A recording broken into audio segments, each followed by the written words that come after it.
बांकी हुलुहुला सेतु उपर 6 फुट्र उच्चर पानी विपद यातायात करुँच लोक मैंने प्रशासन ना कौन सचेतनता सेपटे तालबस्त बिलीपड़ा रास्त 3 फुट्रु अधिक पानी प्रवाहित होती यातायात ठप हो जाइए।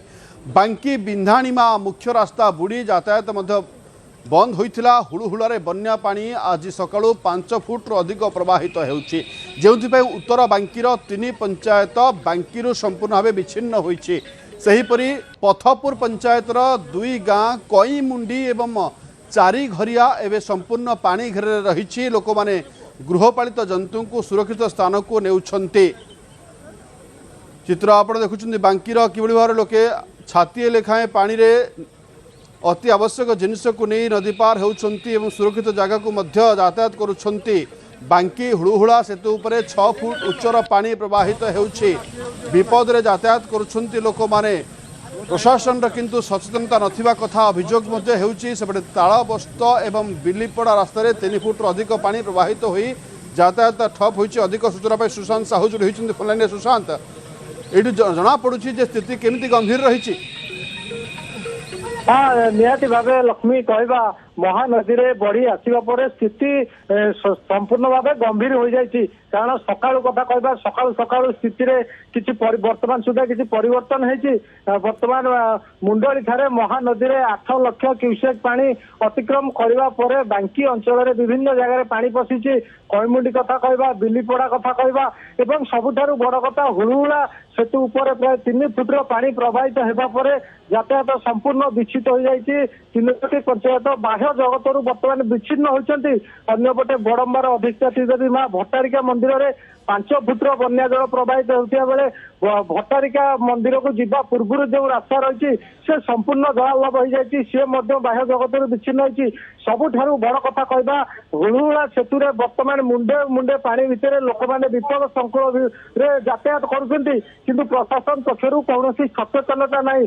सचेतनतार आवश्यकता रही कारण मुंडे मुंडे पानी भितर चाषी मैंने जो चाष कर पनीपरिया चाष बस्तार बांधी मुंडे मुंडे यातायात करुँच।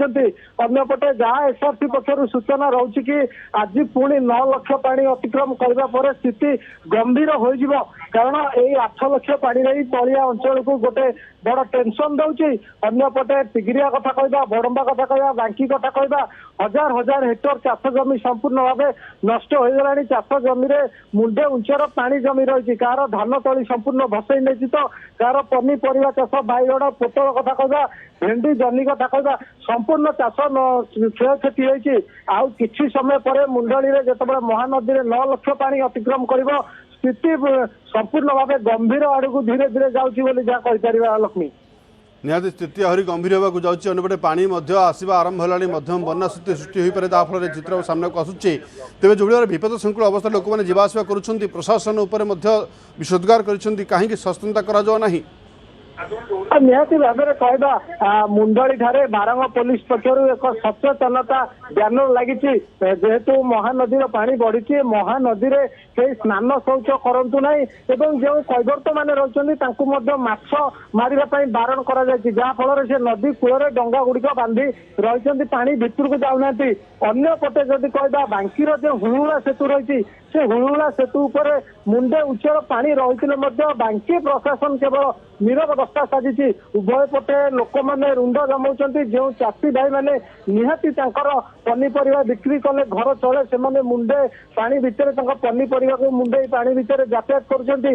एने बांकीर तहसीलदार हुंतु बीडीओ हुंतु बांकी उपजिलापाल हुंतु कौन सचेतनता अवलम्बन करूना। बांकी पुलिस ब्यारिकेड व्यवस्था करा जाऊ नाही जहाँ फल स्थानीय बुद्धिजीवी मैंने बांकी प्रशासन उपर निहत चित्र सामना को आसी भयानक स्थिति लोक मैंने विपद संकुल अवस्था रास्ता पार होती। अन्यपटे जो भाव बन्या स्थिति देखा मिली बांकी रे ए चित्र ही बयान कर स्थिति केते गंभीर होती। धन्यवाद सुशांत अधिक सूचना पाई।